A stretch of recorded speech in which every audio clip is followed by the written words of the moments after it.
Breaking news చూస్తున్నాం. నారాయణపేట జిల్లా మరికల్ మండలం రాకొండ గ్రామంలో కొన్ని రోజులుగా గ్రామ సమీపంలో చిరుత సంచరిస్తూ లేగదూడులు 10 పశువులకు పైగా దాడి చేసి చంపిందని రైతులు తెలిపారు. గడప దాటి పొలాల దగ్గరకు వెళ్లడానికి రైతులు భయాందోళనలకు గురవుతున్నారు. దీంతో ఫారెస్ట్ అధికారులకు స్థానికులు సమాచారం ఇవ్వగా గుట్టవైపున్న చిరుతను అటవీశాఖ అధికారులు బంధించారు. చిరుత ఎట్టకేలకు చిక్కడంతో రైతులు అంతా ఊపిరి పీల్చుకున్నారు.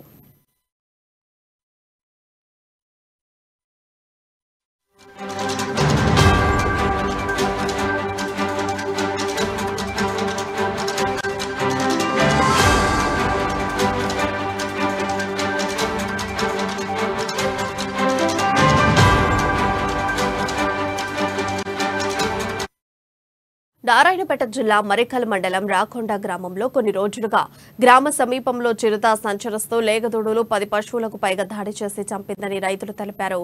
ఇక ఇదే అంశంపై మరింత సమాచారం మా ప్రతినిధి ప్రదీప్ అందిస్తారు. ప్రదీప్, చెప్పండి.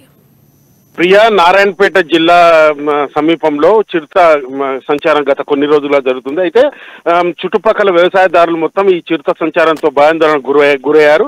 అయితే గత వారం 10 రోజుల నుంచి ఈ చిరుత లేగదూడలతో పాటు మరికొన్ని మేకలను కూడా తిన్నట్టు గ్రామస్తులు చెప్తున్నారు. అయితే గ్రామస్తులు పొలాలకు వెళ్ళడానికి తీవ్ర భయాందోళనకు గురయ్యారు. అయితే గ్రామాలకు కూడా కొన్నిసార్లు వచ్చిపోయినట్టు కూడా గ్రామస్తులు చెప్తున్నారు. ఇదే విషయమై ఫారెస్ట్ అధికారులకు గత వారం రోజుల కింద సమాచారం అందించగా ఆ చిరుతను బంధించేందుకు పెద్ద రిస్క్ ఆపరేషన్ చేశారని చెప్పొచ్చు.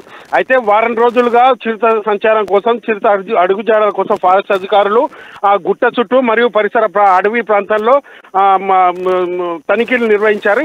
ఈ నేపథ్యంలోనే నిన్న గత రాత్రి చిరుత మళ్ళీ గుట్ట పరిసర ప్రాంతాలకు వచ్చినట్టు గమనించిన అధికారులు బోన్లు మరియు వలలు ఏర్పాటు చేసి చాకచక్యంగా చిరుతను పట్టుకోవడంతో చుట్టుపక్కల గ్రామస్తులు, వ్యవసాయదారులు ఊపిరి పీల్చుకున్నట్టయింది. అయితే ఈ చిరుత గత నెల రోజుల క్రితం కూడా నారాయణపేట సరిహద్దులోని అడవి ప్రాంతంలో సంచరిస్తూ లేగదూడలతో పాటు గ్రామాల్లో కూడా తిరుగుతున్నట్టు గ్రామస్తులు ఫారెస్ట్ అధికారుల దృష్టికి తెచ్చిన నేపథ్యంలో ఫారెస్ట్ అధికారులు పెద్ద రిస్క్ ఆపరేషన్ నిర్వహించి జిల్లా ఫారెస్ట్ అధికారులతో సమన్వయపరుచుకొని చిరుతను బోన్లో బంధించారు. అయితే దీంతో చుట్టుపక్కల గ్రామస్తులు మరియు వ్యవసాయదారులు ఊపిరి పీల్చుకున్నారు. Thank you Pradeep.